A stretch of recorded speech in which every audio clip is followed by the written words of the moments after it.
ये बात और कि खामोश खड़े रहते हैं, फिर भी जो लोग बड़े हैं वो बड़े रहते हैं। और ऐसे दरवेशों से मिलता है हमारा शिजरा, जिनके जूतों में कई ताज पड़े रहते हैं। एक ऐसे ही दरवेश आज हमारे साथ हैं। नाम है उनका संजय सेठ। राज्यसभा सदस्य हैं, भारतीय जनता पार्टी से आते हैं, बिल्डर भी हैं, इमारतें बनाते हैं बड़ी बड़ी। आइए स्वागत करते हैं उनका द लीजेंड्स में। बहुत स्वागत है द लीजेंड्स में। धन्यवाद भाई साहब आपको बुलाने के लिए। शुरुआत करते हैं आपसे।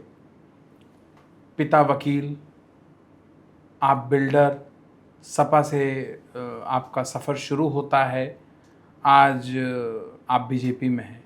क्या कुछ सीखा, क्या कुछ खोया, क्या कुछ पाया? देखिए, हमारे घर की शुरुआत जो थी वो एक मिडिल क्लास फैमिली की थी। जी। तो पिताजी ने कहा कि भाई आप अपने पैरों पे आप खुद खड़े हों, हमारा कोई आपके ऊपर ऐसा जोर ज़बरदस्ती नहीं है कि आप हमारे प्रोफेशन ही को ले। हम कोई तुम्हारे ऊपर ना हम कोई बहुत ज़्यादा फोर्स करेंगे कि आप यही प्रोफेशन मेरा वाला लीजिए। जी जी।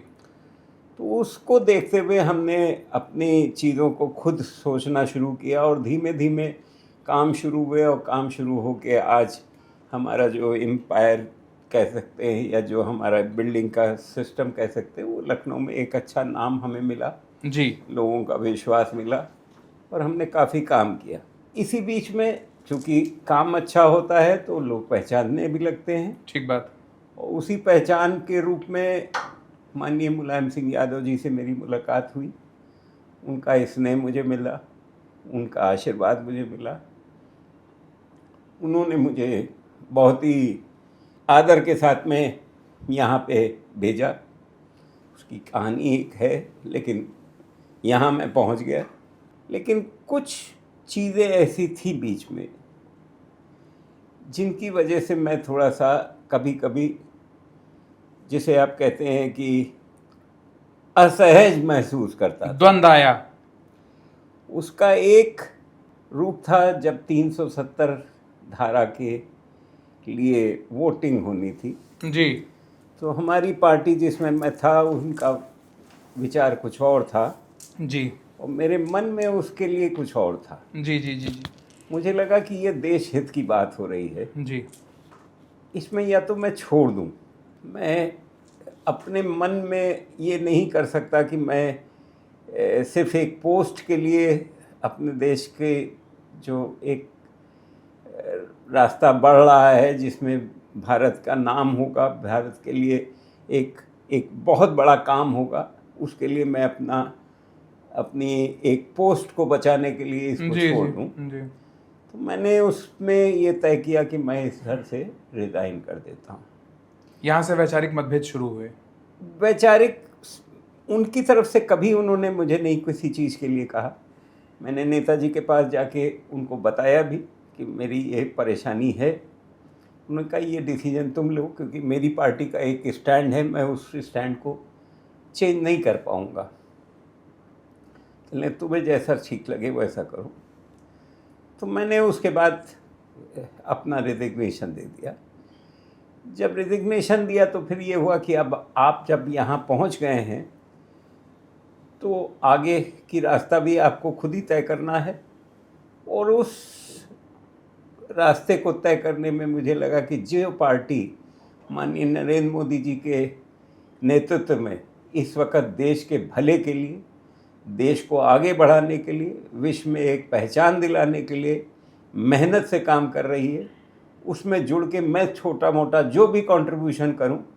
मैंने उनसे कोई अपने लिए सीट नहीं मांगी, मैंने अपने लिए कुछ भी नहीं मांगा। उनके यहाँ सिर्फ मैंने ज्वाइन किया और ज्वाइन करने के बाद अब उनकी तरफ से मुझे ये ऑफ़र मिला कि आपको मैं फिर से सदन में भेज दूँगा। और वो समय मुझे अच्छी तरह से याद है कि मैं इस सदन में भाजपा की तरफ से आया और इस देश में उसके बाद से बहुत से बिल आए और जिसमें मुझे खुशी है, आज मेरा दिल इतना खुश है कि मैंने उन सारे बिलों पे अपनी जो एक मोहर लगानी होती है वो सहमति लगाई। दी आपने। और देश आज प्रधानमंत्री जी के नेतृत्व में जिस तरीके से आगे बढ़ रहा है उसमें मुझे गर्व होता है और हर देश के नागरिक को गर्व होना चाहिए। इसमें कोई ऐसी चीज़ नहीं है कि जिसमें मैं किसी चीज़ की अतिशयोक्ति कर रहा हूँ। चूँकि मैं इस पार्टी में हूँ, पार्टी से अलग होके भी मैं लोगों से जब मिलता हूँ तो वो भी आज गर्वान्वित महसूस करते हैं कि हमारा देश कहाँ पहुँच रहा है। जी, अच्छी बात है। तो लब्बो लबाब ये रहा कि आप बिल्डिंगें बनाते बनाते नेशन बिल्डिंग में आ गए। अब आपके कंधों पे भारत को बनाने की जिम्मेदारी है। कैसे देखते हैं भारत को? क्या है भारत आपकी दृष्टि में? देखिए, भारत 2014 से पहले का भारत और 2014 के बाद का भारत, उसके अंदर एक बहुत बड़ा परिवर्तन आया है।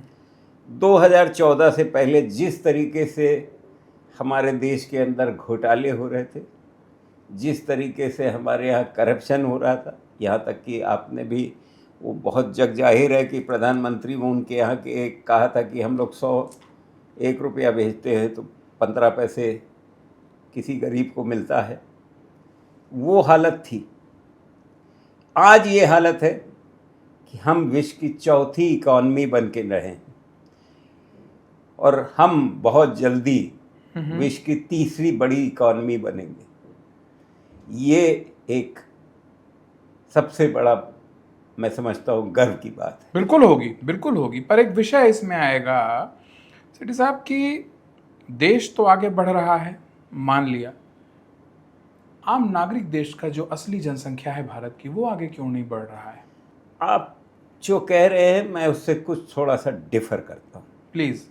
आप 2014 में जब माननीय प्रधानमंत्री जी ने जब शपथ ली तो उन्होंने एक नारा दिया था, सबका साथ सबका विकास। उसके आगे के नहीं, जो अब विश्वास और प्रयास है वो उस वक़्त सिर्फ सबका साथ सबका विश्वास का था। तो उस नारे के अंदर अगर आप देखें तो उन्होंने जिस तरीके से जी गरीब जनता, जो हमारी पॉवर्टी लाइन के नीचे रहने वाली जनता है, उसके जीवन स्तर को सबसे पहले उठाने का काम किया। पीएम आवास में 4 करोड़ मकान दिए। एक मकान में और क्या चाहिए होता है? बिजली चाहिए होती है। या बिलो पॉवर्टी लाइन की बात कर रहे हैं? जी, बिजली दी। आपने मुझसे सवाल किया कि एक आम आदमी का जीवन, गरीब आदमी का जीवन में क्यों नहीं आप सुधार आ रहा है। मैं उसका जवाब आपको दे रहा हूँ। प्लीज़। मकान दिए, बिजली दी, पानी के लिए जहाँ औरतें जाती थी पूरा दिन 5-5, 6-6 किलोमीटर चल के जी। अपने सर पे लाद के लाती थी, घर में नल से पानी दिया। जब हमारे यहाँ एक विपदा आई कोरोना की, जब सारे विश्व के अंदर वो परेशानियाँ आई, तो हमारा देश एक ऐसा देश था जिसने अर्थव्यवस्था में से 80 करोड़ लोगों को राशन दिया। जी। इन चीज़ों को जगह अगर आप सारी चीज़ों को मिला के देखें तो 25 करोड़ गरीब को गरीबी रेखा से ऊपर लाने का काम माननीय प्रधानमंत्री जी ने हमारे किया है। जी। ये देश के उन गरीबों से पूछिए जिनको ये सारी चीज़ें मिल रही, वो क्या कहेंगे? वो ये कहते हैं कि हमारे लिए भगवान के रूप हैं प्रधानमंत्री जी। जी जी जी। तो ये मैं एक पहलू आपको बता रहा हूँ कि ये गरीब आदमी का स्तर बढ़ाने का काम जो प्रधानमंत्री जी ने किया, वो आज से पहले सबने सिर्फ नारा दिया था गरीबी हटाओ, इन्होंने एक्चुअल में गरीबी से 25 करोड़ लोगों को ऊपर ला दिया। मान लिया। पर मेरे मन में एक सवाल उठता है कि देश बढ़ रहा है, देश की अर्थव्यवस्था मजबूत हो रही है, आपने जैसा कि कहा, आपके हवाले से मैं ये बता रहा हूँ, पर युवा कहता है नौकरी नहीं है। सच कौन बोल रहा है और कौन झूठ बोल रहा है? देखिए, मैं आपको बताऊं, अगर आप ये मान के चले कि हर आदमी को, हर कोई भी बाहर का पढ़ के निकले तो उसको सरकारी नौकरी मिले, तो क्या अमेरिका में जब यहाँ से बच्चा जाता है तो क्या सरकारी नौकरी में जाता है? किसी एक प्राइवेट फर्म में नौकरी करने जाता है वहाँ पे, और हमारा परिवार उसको खुशी खुशी वहाँ भेजता है कि जाओ वहाँ पे किसी प्राइवेट कंपनी में काम करो। जी जी। और प्राइवेट कंपनी कहाँ से बनती है? प्राइवेट कंपनी तब बनती है जब उस देश के अंदर अर्थव्यवस्था मजबूत होती है। जी। बड़ी बड़ी कंपनियां आती हैं, बाहर से आती हैं, अपनी कंपनियां मजबूत होती हैं, अपनी कंपनियां बड़ी होती हैं, उसमें रोजगार के अवसर निकलते हैं। माननीय प्रधानमंत्री जी ने जो अर्थव्यवस्था को मजबूत किया, विश्व में अपना एक स्तर ऊपर किया, उससे आज विदेशों से हमारे यहाँ कंपनियां आ रही हैं चाइना के ऑल्टरनेट को बनाते हुए। जी। आज हमारे यहाँ मोबाइल का एक्सपोर्ट हो रहा है उस कंपनी का जिस कंपनी ने पहले हम लोग उसका इंपोर्ट का किया हुआ सामान यूज़ करते थे, आज एक्सपोर्ट कर रहे हैं हम लोग मैक्सिमम। उस युवा को रोजगार वहाँ से मिल रहा है। दूसरा, अगर रोजगार के अलावा अगर आप देखिए तो माननीय प्रधानमंत्री जी ने उसको स्वयं का रोजगार करने के लिए अपना स्कीम्स दी हैं, चाहे वो एमएसएमई के थ्रू, चाहे वो मुद्रा लोन के थ्रू, चाहे स्टैंड अप इंडिया के थ्रू, इन सब स्कीम्स के थ्रू उसको एक आगे बढ़ने का मौका दे रहे हैं। और वो ऐसा मौका है कि जिसमें वो अपने यहाँ कई लोगों को एम्प्लॉय करेगा। पर आप व्यापारी भी हैं, पॉलिटिशियन भी हैं, राज्यसभा सदस्य होने के नाते आप एक लॉ मेकर भी हैं। आपने पढ़ाई की बात की, पढ़ना तो पड़ेगा। आदमी दिन रात तैयारी करता है, अपनी लाइफ सेविंग, अपने माता पिता की लाइफ सेविंग, या जिन आपने महिलाओं का हवाला दिया सिलाई मशीन करके, उन्होंने पैसे इकट्ठा किया, बच्चे को पढ़ाया, तैयारी की, पता चला कि पेपर लीक हो गए। अब उसको क्या सांत्वना दें? लखनऊ से एक बच्चे ने सुसाइड किया, सुनने में आता है दिल्ली में एक बच्चे ने सुसाइड किया, और भी कुछ खबरें हैं। अब इसकी सत्यता की पुष्टि मैंने भी नहीं की है, बट खबरें हैं ये। तो कैसे, क्या सांत्वना दें इन लोगों को? देखिए, ऐसा है ना कि हर एक इंडस्ट्री में एक, जैसे कहते हैं, मोल होता है जी। अब इस इंडस्ट्री के लिए कितनी, मतलब एक मैं आपसे इसलिए ये बात पूछ पा रहा हूं क्योंकि आपकी एक छवि बेबाक नेता की है, मैं और आप बोल्ड हैं और आप जवाब देने से पीछे नहीं हटते। मैं इसीलिए कह रहा हूँ कि हर जगह पे एक मोल होता है जी। और इसमें भी मैं उन लोगों को, मतलब ऊपर वाला उनको सजा देगा जो भी देगा, यहाँ पे भी उनको सजा मिलेगी। आपको लगता है कि जिन लोगों को सरकार ने इसमें प्रोसिक्यूट किया है, क्या वही लोग हैं? इसके पीछे कोई बड़ा षड्यंत्र नहीं है? और अगर नहीं है तो मतलब ये बड़ा अजीब सा है, इसको डाइजेस्ट करने में मुश्किल नहीं हो रही सेठ साहब? देखिए, इसकी जांच चल रही है और जांच में जो भी निकलेगा वो उसकी सजा दी जाएगी। इस बारे में और तो मैं क्या आपके विद्वान दृष्टि में जांच को और इंटेंसिफाई करना ज़रूरी नहीं लगता आपको? नहीं, बिल्कुल करना चाहिए और हो भी रही होगी। मैं उससे अब उसमें ज़्यादा आपको नहीं बताने की पोजीशन में हूँ। जी, मैं समझता हूँ। आज का नौजवान जो भारत का असली निर्माता है, वो पढ़ा लिखा है, अनपढ़ है, बहुत पढ़ा लिखा है, जैसा भी है, वो अपने आप में भारत की नींव का एक बहुत ही ख़ास पत्थर है, जो भारत के निर्माण में अहम भूमिका निभा रहा है, प्रत्यक्ष या परोक्ष। अगर आज वो आपसे खड़ा होकर कहता है कि साहब मुझे दलीलें या सांत्वना नहीं, नौकरी चाहिए, तो आपका दो टूक क्या जवाब होगा? नहीं, नौकरी के लिए मैंने आपको बताया कि उसको एक चीज़ तो ये है कि उसको मैंने जो नसीहत अभी दी है कि अगर आपको कोई भी शॉर्टकट से काम नहीं चलना है, आपको मन लगा के आगे पढ़ना है, मेहनत करके पढ़ना है। एक दूसरा, आपको अपना रोज़गार खुद करने के लिए पहला चॉइस होना चाहिए। मैंने भी वही काम किया, मैंने खुद अपना रोज़गार खुद चुना। उस वक़्त मेरे पास कोई संसाधन नहीं थे, लेकिन मैंने अपना चुना और आज मैं ऊपर वाले की कृपा से ठीक ठाक आपके सामने बैठा हूँ। जी जी। तो मैं ये हर युवा को ये कह सकता हूँ कि अगर उसके अंदर आत्मविश्वास है और वो अपने में काम के लिए जुनून है, जी जी, ईमानदारी से काम करे, उसको 100% सफलता मिलेगी। आपकी कितना वर्ष अभी तक आपका हो गया राज्यसभा में? मेरे बीजेपी तीसरा कार्यकाल में? टर्म है मेरा, बीजेपी ये के? थर्ड टर्म है। 2 बार बीजेपी से हूँ और 1 बार सपा से था। आपने राज्यसभा में अपने विजन को लेके क्या क्या प्रश्न उठाए आज तक?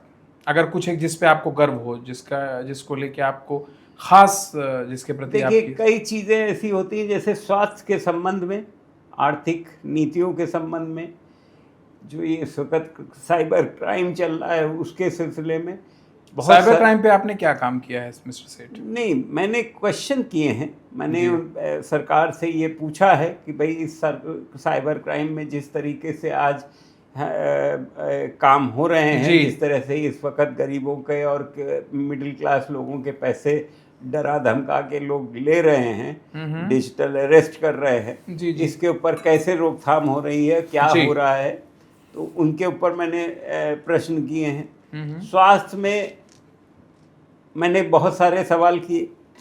5 लाख रुपए तक का तो हम लोगों को आयुष्मान कार्ड के थ्रू मिलता है।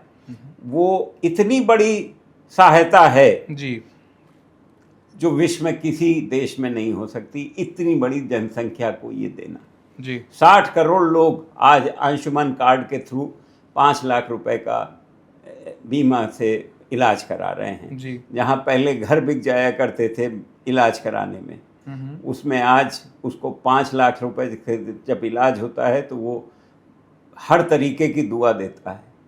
तो मैंने उसमें एक और सवाल उठाया था कि क्या हम लोग कुछ ऐसी स्कीम भी चला सकते हैं जिसमें 5 लाख रुपए से ऊपर का जहां खर्चा होता है, जो कैंसर हो या कोई ऐसी बीमारी हो जिसमें इससे ऊपर खर्चा हो, उसमें हम लोग क्या कर सकते हैं। तो उसके ऊपर भी मैंने एक अपना सवाल रखा था जिसके ऊपर सरकार विचार भी कर रही है जी। तो इस तरीके के हमारे सवाल रहते हैं जो जनता से जुड़े हैं, जो जनता की अपनी रोज़मर्रा में उनको परेशानियां हो रही हैं या जहाँ पे हो रही है, तो मैं उन सब्जेक्ट्स को ज़्यादा चुनता।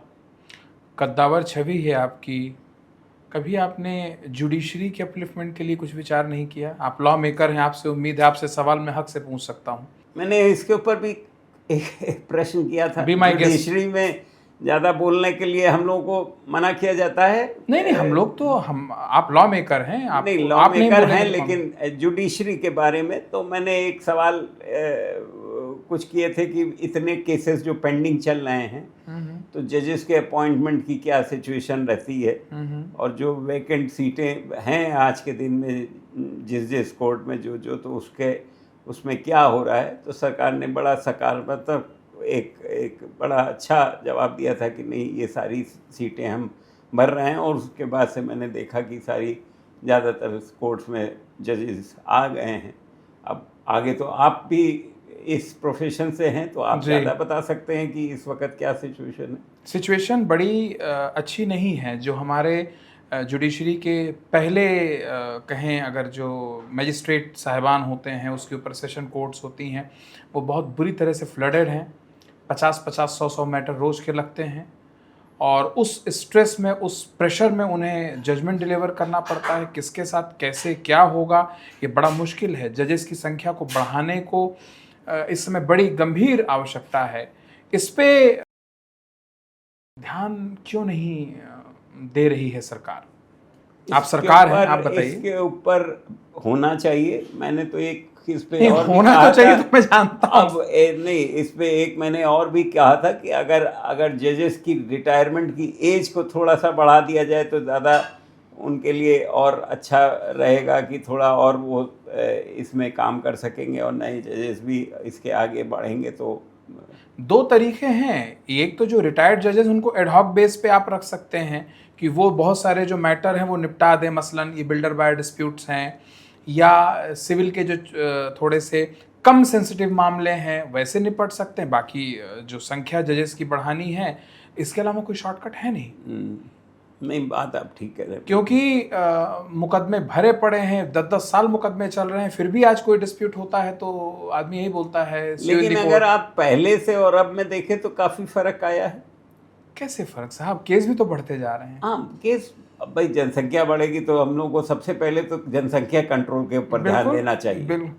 आप बिल्डर हैं और आप बिल्डरों की कमियों को भी अच्छे से जानते हैं और आपको पता है कि आपके देश की जनता कितनी बड़ी विक्टिम है बिल्डर बायर डिस्प्यूट की या बिल्डर फ्रॉड की। आपने इस विषय को कभी क्यों टच नहीं किया? नहीं नहीं, मैंने इसके ऊपर बहुत टच किया हुआ है और मैं इसके ऊपर पूरा समझता भी हूँ। देखिए, जब से रेरा के आने के पहले की जो सिचुएशन थी वो डेफिनेटली बहुत ही ख़राब थी। एनसीआर की को देख के हमारे यहाँ ये रेरा का कानून लाया गया, सिर्फ ये दिल्ली का एनसीआर को देख के लाया गया था। जी। वैसे तो अब ये पूरे भारतवर्ष के लिए है, लेकिन उस वक्त की सोच यही थी कि जो हाल एनसीआर में बिल्डर बिल्डर कहाँ कर मानने रहा को तैयार हैं सेठ साहब? बिल्डर तो अभी भी 10% बुकिंग अमाउंट मानने को तैयार नहीं, वो ले लेते हैं और ज्यादातर लोग जानते नहीं, वो दे भी देते हैं। नहीं नहीं, तो आज के दिन में तो आप रेरा के अंदर पहले अपना पूरा प्रोजेक्ट रजिस्टर करा दिया, पूरी परमिशन आपके पास होनी ले चाहिए। ली, आपकी जमीन अगर ठीक है तभी रेरा उसको रजिस्टर वो भी कर करेगी। दिया। अब प्रोजेक्ट शुरू होता है तो उसका एक 30% आप केवल यूज कर सकते हैं जमीन के अकाउंट में और 70% आपको यूज करना है उस प्रोजेक्ट के ऊपर। ये तो आपने प्रारूप बता दिया जी। पर जब जमीन पे इसका एग्जीक्यूशन आता है तो आज की तारीख में मेरे पास ऐसे केस भर भर के आते हैं जहां पे ये बताते हैं कि साहब वो 10% से ज्यादा ले लेते हैं और वो बुकिंग नहीं देते और वो मतलब अलग अलग मदों के बहाने। अब देखिए, ऐसा है, कोई आदमी अपने किसी विवेक में जाके उसके पास 100% दिया है तो उसका तो कोई इलाज नहीं है, लेकिन रूल के हिसाब से अगर आप देखें तो 10% के ऊपर एग्रीमेंट होता है, रजिस्टर्ड एग्रीमेंट होता है और रजिस्टर्ड एग्रीमेंट होने के बाद उसको कंस्ट्रक्शन लिंक्ड के हिसाब से ही पेमेंट करना है। तो इसमें मुझे नहीं लगता कि आज के दिन में अब कोई बिरला कोई ऐसा सिस्टम हो गया हो, कहीं पे आपके पास कोई ऐसा आदमी आ गया हो, लेकिन इन जनरल मैं उसको वाउच कर सकता हूँ कि ऐसा नहीं हो रहा है। और वैसे लोग अब इस इंडस्ट्री से निकल भी गए हैं, वो इस चीज़ को नहीं हैंडल कर सकने की पोजीशन में थे तो वो सब हट गए हैं। अब वही लोग रह गए हैं जो जेन्युइन हैं। नहीं साहब, देखिए कई लोग हैं फर्जी हैं चाहे जेन्युइन है, जो भी हैं वो शोषण कर रहे हैं बायर्स का। मैं आपको ये बात जो जो केसेस आ रहे हैं उनके हवाले से कहता हूँ, तो ये ज़रूरी है कि एक जैसे साइबर फ्रॉड पे तरह तरह के इनिशिएटिव सरकार चलाती है, ज़रूरी है कि ये जो नए लॉज आ रहे हैं उसकी भी एक अवेयरनेस कैंपेन सरकार चलाए। उसको नज़रअंदाज क्यों कर रही है? नहीं नहीं, कोई ऐसी ये बिल्कुल नज़रअंदाज नहीं कर रही है। पूरी हर चीज़ का पेपर के अंदर पब्लिसिटी होती है रेरा के तरफ से, और रेरा हर चीज़ में आपका अगर कोई कंप्लेंट है तो उसके अंदर आपको ज़्यादा प्रेफरेंस मिलता है, बायर को ज़्यादा प्रेफरेंस मिलता है, बिल्डर को कम प्रेफरेंस मिलता है। और उसके मुकदमे भी रेरा में आप अपनी ग्रीवेंस को वहाँ जाके रजिस्टर करा सकते हैं, वहाँ पे उसकी सुनवाई भी तेज होती है बिल्कुल और उसकी जो ट्रिब्यूनल है उसके अंदर भी बहुत तेजी से काम होता है।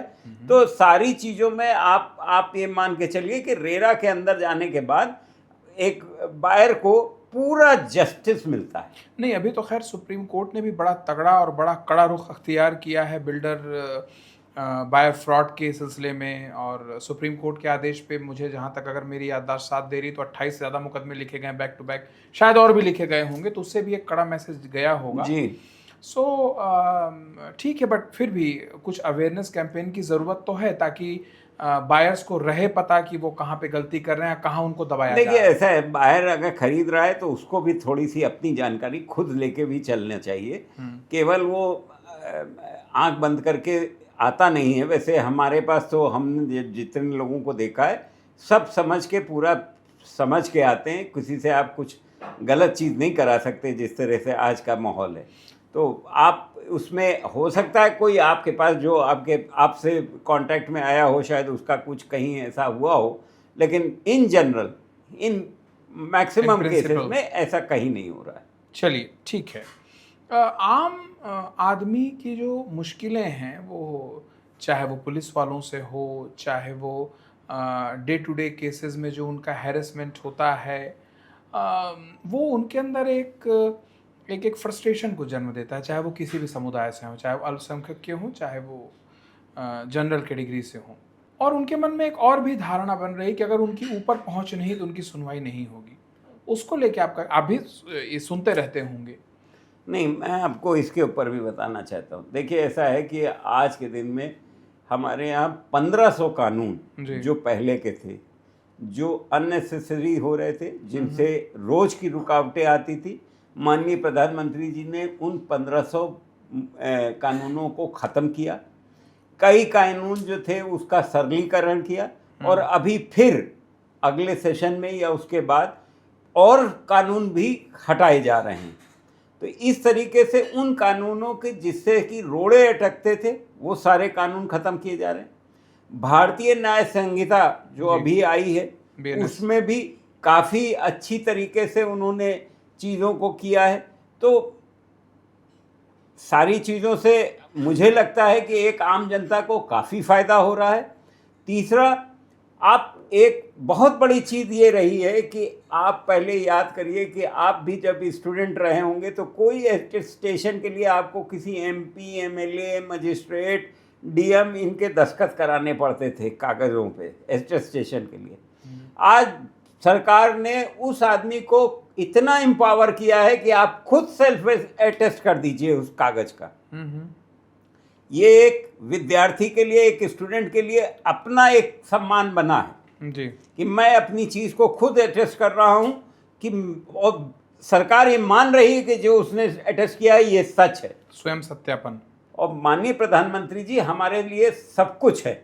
उन्होंने शायद अभी एक MP फेलोशिप प्रोग्राम भी शुरू किया है, वो क्या है उसका जरा एक छोटा सा शॉर्ट ग्लिम्स देंगे?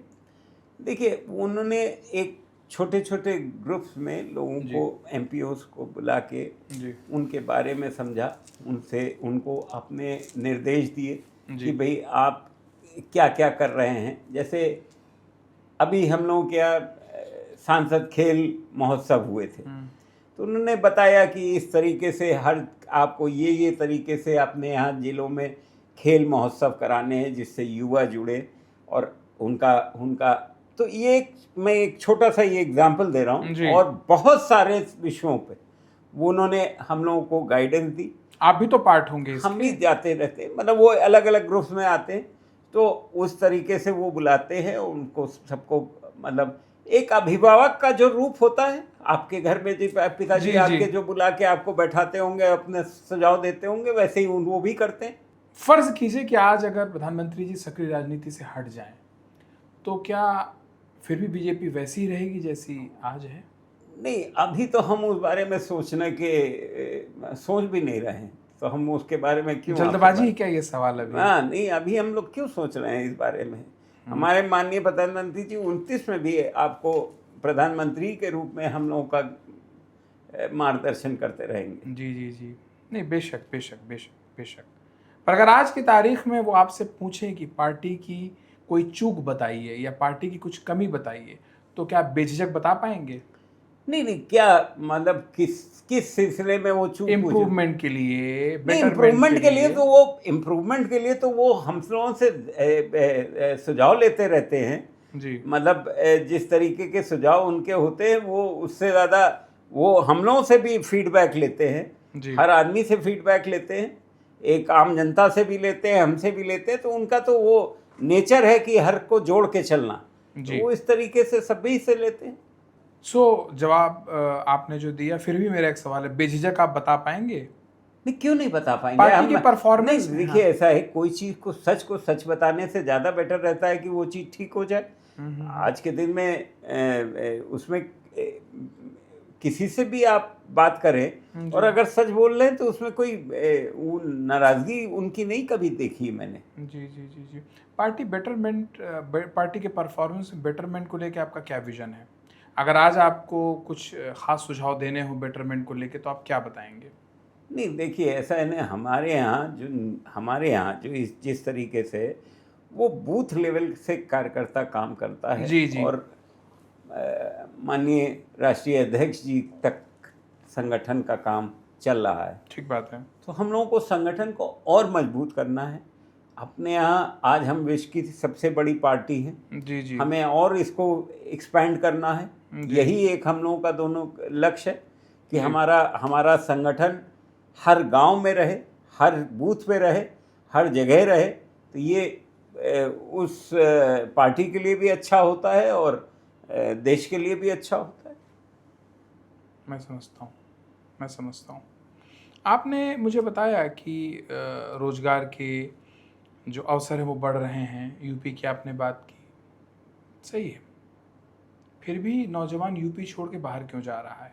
नहीं, मेरे हिसाब से तो अब नौजवान बाहर का यूपी आ रहा है अपना काम करने के लिए। आज हिंदुजा ने 4,000 करोड़ रुपए की एक इंडस्ट्री हमारे उत्तर प्रदेश में लगाई है, तो उसके अंदर क्या केवल यूपी के लोग थोड़ी सिर्फ काम कर रहे हैं, बाहर से लोग आके हमारे यहाँ काम कर रहे हैं। फिर भी यूपी के जो नौजवान वो देखिए, ऐसा है ना कि अब जैसे मैंने अभी कहा, कुछ लोगों ने आईटी सेक्टर में अगर बेंगलोर है ज़्यादा काम कर रहा है और उसकी नौकरी में उसको वहाँ से कोई जॉब मिलती है तो वो वहाँ जाता है। लेकिन मैं कहूँ तो हमारा नोएडा जो है वो भी आईटी सेक्टर में उसी लेवल का कंपटीशन में अब आ गया है, तो अब उसको कहीं जाने की ज़रूरत नहीं है। देखिए, जो बाहर जाता है उसको जो उसके पास उसको मिल रहा है उससे ज़्यादा उसका खर्चा बढ़ रहा है। अगर वो उत्तर प्रदेश में रहता है तो उसका खर्चा कम होता है और उस तनख्वाह उसको उतनी ही मिलती है। क्या आज एक माँ निडर होकर अपनी बेटी को रात में, शाम में बाहर भेज सकती है? 2016-17 के पहले नहीं भेज सकती थी। आज का क्या परिदृश्य? आज का ये है कि आज वो रात में 8:30 बजे भी ना आए तो उसका घर के माता पिता कभी परेशान नहीं होते हैं और उनके दिमाग में ये रहता है कि हमारे यहाँ योगी जी ने जिस तरीके का लॉ एंड ऑर्डर किया है, आज किसी की हिम्मत नहीं है कि वो आंख उठा के देख सके। किसी की हिम्मत नहीं है, ये मैं पूरे दावे से आपके सामने कह रहा हूँ। आज किसी माफिया का, ऑर्गेनाइज्ड माफिया का हिम्मत नहीं है कि वो उत्तर प्रदेश में रहे, या तो वो बाहर होगा या वहाँ होगा। मैं नाम नहीं लेना चाहता पर बड़े सारे माफिया हैं जो यूपी में बड़े खुले तौर पे। आप उनके एक इंस्टेंस बताइए कि उन्होंने इस पूरे 10 साल में कहाँ क्या किया है।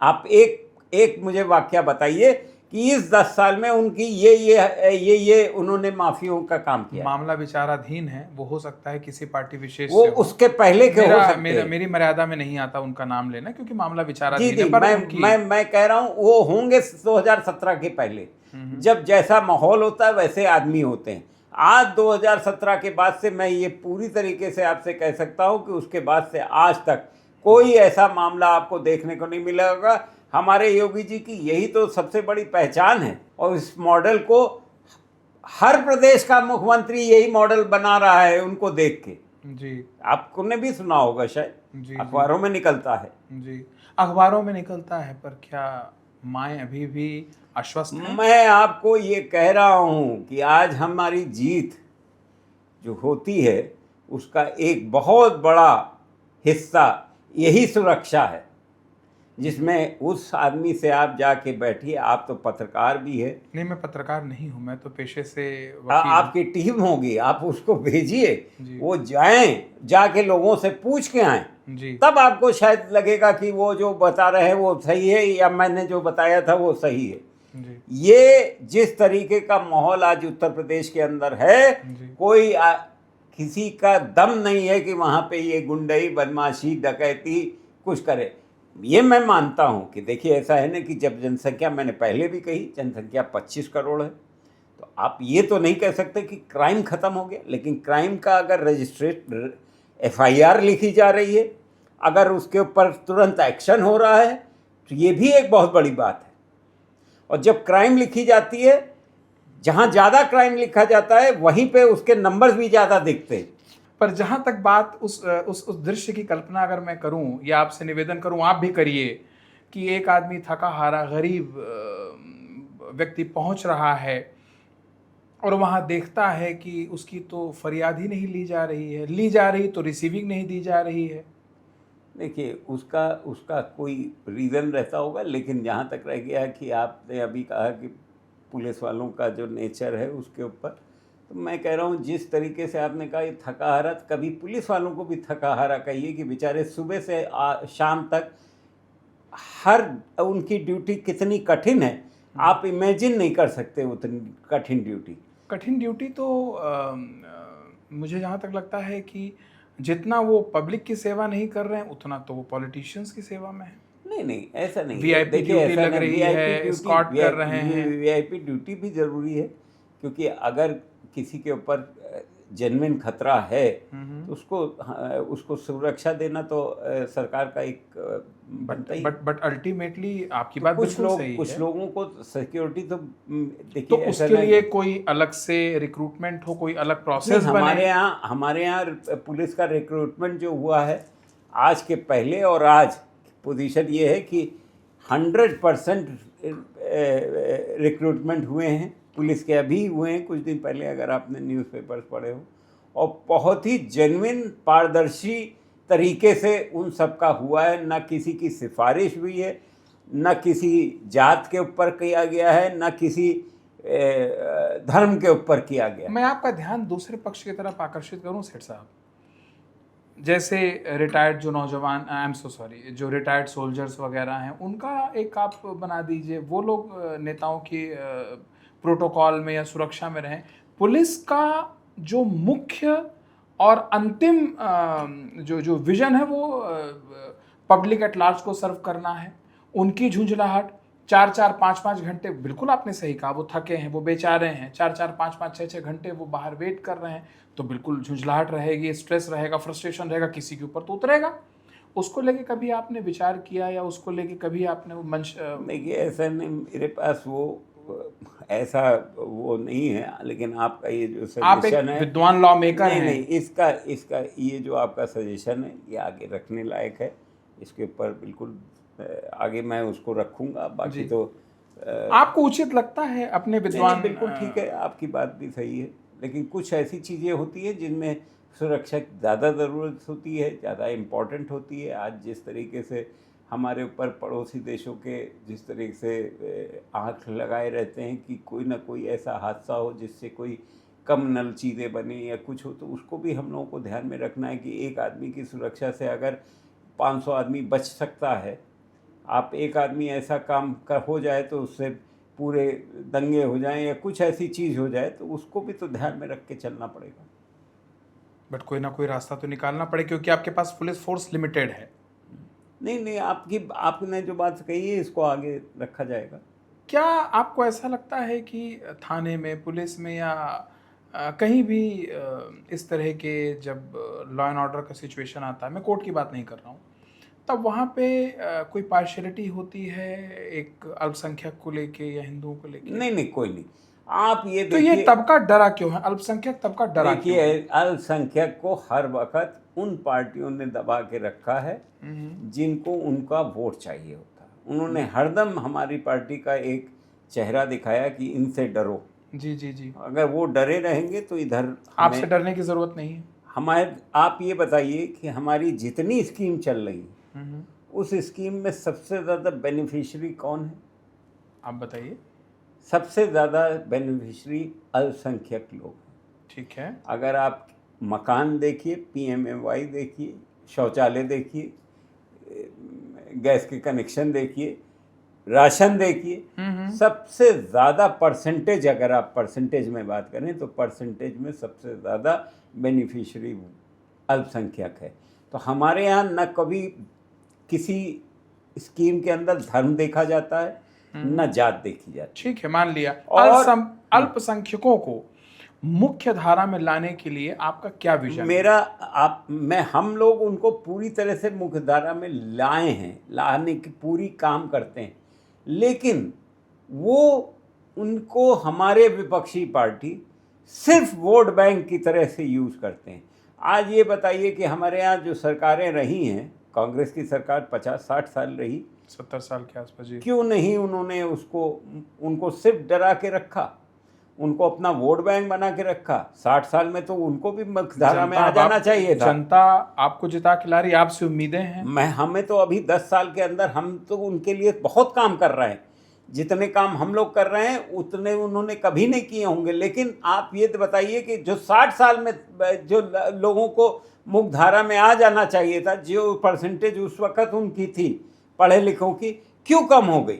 सपा के सांसद हैं जावेद अली खान साहब, उन्होंने कहा कि जो कमीशन वगैरह के अनुदान वगैरह थे वो रोक रखे थे, जो मदरसे में जो टीचर्स थे उनकी सैलरी वगैरह रुकी रही।